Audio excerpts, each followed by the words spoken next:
que les émissions mondiales atteignent bientôt leur maximum, puis diminuent, si nous voulons stabiliser la concentration en gaz à effet de serre dans l'atmosphère. Le groupe des Nations Unies chargé du climat, l'IPCC, a déterminé que nous avons une bonne chance de limiter l'augmentation des températures mondiales à 2 degrés si les émissions mondiales cessent bientôt d'augmenter, puis diminuent de plus de la moitié avant 2050. Sur la figure, la ligne de référence montre l'augmentation des émissions qui se produira si rien n'est fait pour y mettre un terme. Pour atteindre l'objectif de 2 degrés, il a été proposé que les pays développés réduisent leurs émissions de 25 à 40% avant 2020 par rapport au niveau d'émissions de 1990, tandis que les pays en voie de développement limiteront leurs émissions de 15 à 30% par rapport à la ligne de référence.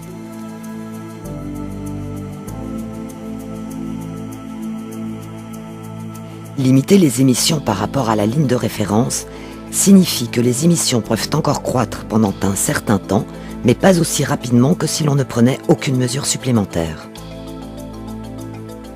La Convention climat distingue entre les pays de l'annexe 1, également appelés pays développés, et les pays hors annexe 1, également appelés pays en voie de développement.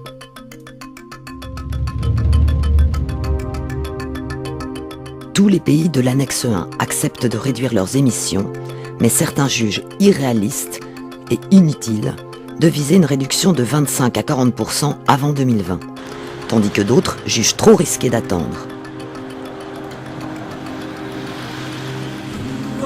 Pour l'Union européenne, l'objectif commun de tous les pays développés devrait être une réduction de 30%. Les États-Unis ne souhaitent pas aller aussi loin à l'horizon 2020.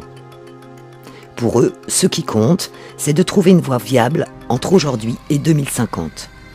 Une évolution plus stricte à la fin de cette période permettrait de compenser un démarrage plus prudent.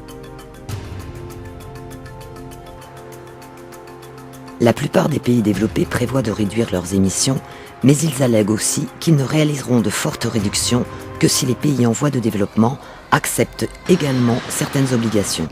Plusieurs pays hors annexe 1 sont de gros émetteurs. Et à long terme, il sera impossible de contenir le réchauffement global si ces pays ne limitent pas leurs émissions. Tous les pays hors annexe 1 estiment que les pays développés doivent montrer l'exemple en matière de réduction des émissions. Pour eux, les pays développés sont historiquement responsables du réchauffement global et ont les moyens d'agir.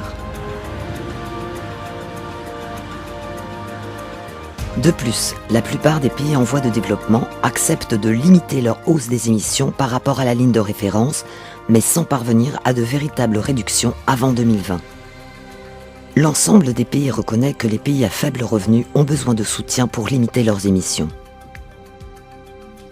Certains pays en voie de développement ont des revenus économiques substantiels et ou des émissions élevées. Un débat majeur dans les négociations climatiques est donc de savoir si dans le cadre d'un nouvel accord, ces pays doivent s'engager plus fortement que les autres pays en voie de développement.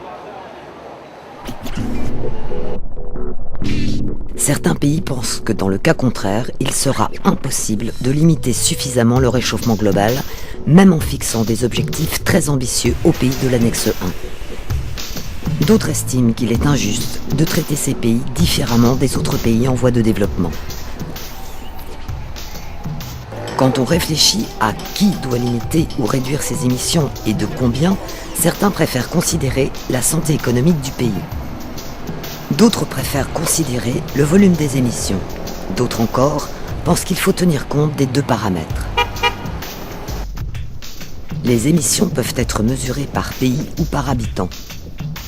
Si l'on mesure par pays, plusieurs pays actuellement classés en voie de développement ont des émissions très élevées, donc un impact important sur le réchauffement global. Par contre, si on mesure par habitant, ces mêmes pays ont des émissions nettement plus faibles que les pays développés. En Chine, les émissions ont augmenté très rapidement. En fait, la Chine produit aujourd'hui plus d'émissions que n'importe quel autre pays au monde. Bien que les émissions chinoises continuent à augmenter, le pays prévoit de limiter cette augmentation en introduisant de nouvelles technologies et en utilisant l'énergie plus efficacement.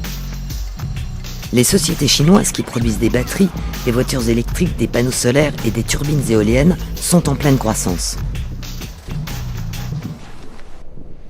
Le gouvernement indien a déclaré que sa priorité était la croissance économique pour mettre fin à la pauvreté, tout en adoptant des sources d'énergie plus propres, notamment l'énergie solaire. Il a également déclaré que les émissions de l'Inde par habitant ne dépasseraient jamais celles des pays riches. Il est possible de réduire les émissions de gaz à effet de serre en limitant l'utilisation des combustibles fossiles par l'adoption de technologies faibles consommatrices de carbone. Mais cela a un coût. Plus les émissions doivent être réduites, plus la transition sera importante. Les pays développés ont les moyens de se transformer en économies faibles consommatrices de carbone, et les pays en voie de développement ont l'opportunité de choisir de nouvelles voies de développement, même s'ils ont besoin d'aide. Les économistes et autres spécialistes se demandent si le coût initial de la transition sera économiquement rentable ou non à long terme. D'après certains économistes, il faut tenir compte du fait que les actions nécessaires pour limiter le réchauffement seront plus faciles à mettre en œuvre à l'avenir, car les technologies seront moins coûteuses et les gens plus riches du fait de la croissance économique. Pour d'autres, le coût de l'inaction dépasserait largement celui d'une réduction des émissions. Le coût des dommages augmentera à mesure que le réchauffement mondial s'accélérera. Et le coût des réductions des émissions seront couverts lorsque de nouvelles technologies deviendront compétitives. Jusque récemment, des politiques et des économistes de nombreux pays pensaient que la réduction des émissions nuirait à leur économie. Aujourd'hui, beaucoup disent que le passage à une économie faible consommatrice de carbone serait bénéfique pour leur pays.